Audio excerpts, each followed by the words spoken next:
Welcome to Inbox Intel, your weekly download from the team at Email Expert. Each episode will bring you updates from inside Email Expert HQ, along with the latest headlines, happenings, and hot topics from across the email industry. Expect news, insights, the occasional rumor, and maybe even a little gossip.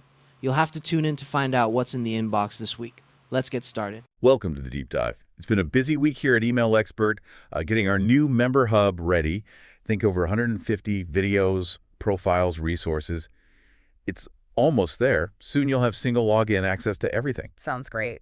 Lots going on. Definitely. But today, our mission is different. It's Inbox Intel, catching you up on the critical email news we didn't get to cover on the main site this week. Yeah, some important stuff happened. Absolutely. We're diving into, the shifts in authentication, compliance, even user behavior that are really changing the game for deliverability. Right.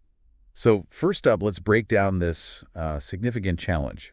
Microsoft's very strict enforcement of SPF, DKIM, and DMARC. It's causing real delivery problems, even for legitimate senders, wouldn't you say? Oh, absolutely. And it's not entirely new, but the impact feels sharper now. Josephine Skinner over at MailKit Omnivory highlighted something fascinating. Oh, yeah. What's that? It's about Microsoft's DNS resolution being, unreliable sometimes. But the key finding, a direct link between DNS TTL time to live and DKIM failures. Really? TTL specifically? Yeah. Like a short TTL, say 300 seconds, they saw maybe 20-30% DKIM failures. Wow. But bump that up to 1,800 and 6,400 seconds, which is kind of the ideal for DKIM-Ts anyway, and boom, best results. That's a huge difference. It is. And another thing they noticed, SPF macros. They seem to make DNS records harder for Microsoft to cache effectively. So more failures compared to just a static SPF record. Seems like it, yeah. Higher failure rates. Okay, that MailKit finding is really insightful. So what does this mean for, the average sender hitting these problems? Is MailKit's temporary fix the way to go? Well, it's definitely a workaround, not a root cause solution. What they're doing is treating those authentication-related bounces from Microsoft as temp fails. Temporary failures. Right, and then they just retry sending after about 5 minutes, and apparently it drops their Outlook bounce rates to almost zero. Huh. Interesting tactic. It is, but like they said, it's a hack. So the real recommendation, increase your DNS TTLs, at least 3,600 seconds, but ideally go for that 6,400 for DKIM. And, you could cautiously try retrying those temp fail bounces yourself, but you have to monitor things very closely. Your reputation is on the line. Got it. Monitor closely. Yeah. Okay, let's shift gears. Moving from the technical side to audience management. There's something pretty urgent happening, especially if you have UK subscribers. Yes. TalkTalk. Exactly. They're shutting down their free legacy email services. This could impact thousands of accounts, right? And your deliverability. Absolutely will. And the deadlines are, they're tight. Yeah. And kind of unforgiving. Get this, July 28th, that's like this week, users lose the ability to send email. This week. Wow, okay. Then September 8th, it's a full account lockout. They can't even log in. Okay. And the final nail, October 31st, all those non-subscribed accounts, all the data, permanently deleted, gone. That really is a ticking time bomb for anyone holding on to those addresses. Yeah. So what's the direct impact listeners should brace for? Expect a big jump in hard bounces, specifically that 550 user unknown code.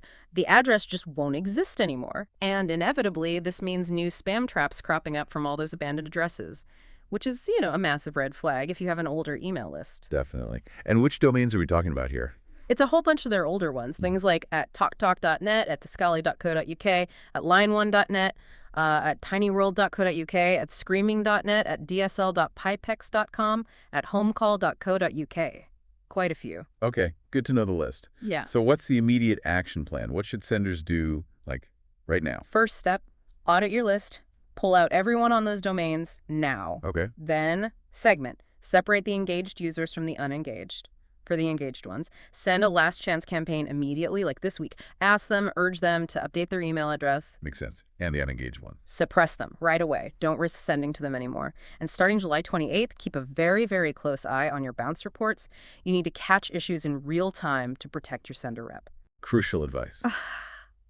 Okay, besides those big deliverability challenges, let's quickly hit some other important updates from the compliance and security world this past week. Sure. So on the legal side, Cash App just settled a pretty big lawsuit, $12.5 million, over spam texts. It was about unsolicited referral texts. Right. Highlights the need for clear consent even in referrals. Exactly. And speaking of text, things got a bit confusing with the TCPA do not call rules. 2 U.S. courts actually reached opposite conclusions on whether those rules even apply to text messages. Oh, lovely. Uncertainty. Yep. So for now, the best advice is just keep doing what you should be doing. Honor STP requests immediately, maintain your DNC list carefully. Better safe than sorry. Always good advice. What about security? Couple of stark reminders there. The University of Hull had nearly 200 student accounts compromised, used to send out malicious emails. Ouch. And separately, an aviation executive got their Microsoft 365 credentials phished, which then led to a 6-figure BEC scam, business email compromise. Wow, so the takeaway is still... Still the fundamentals. DMARC, SBF, DKIM are critical.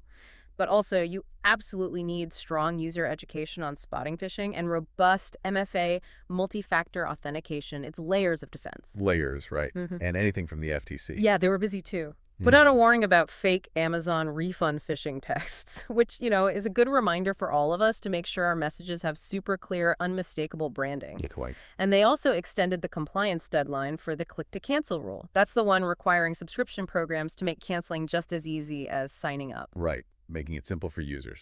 Yeah. Okay, we've covered a lot of ground today, from deep technical fixes for Microsoft delivery to urgent list hygiene with TalkTalk, compliance twists, and security threats. Yeah, I think the main takeaway here is pretty clear. The whole email and messaging landscape, it just keeps changing, doesn't it? Proactive management, staying on top of authentication, list cleaning, being vigilant about scams. It's not just nice to have anymore. It's essential. It really is. It's basically table stakes for keeping your program healthy and effective. So here's something to think about. As the digital world keeps tightening the screws on things like sender authenticity and consumer consent, how ready is your organization? Are you just reacting? Or are you positioned to actually lead the way in building trust and ensuring deliverability? Good question. Hopefully this deep dive gives you some of the insights you need to do just that.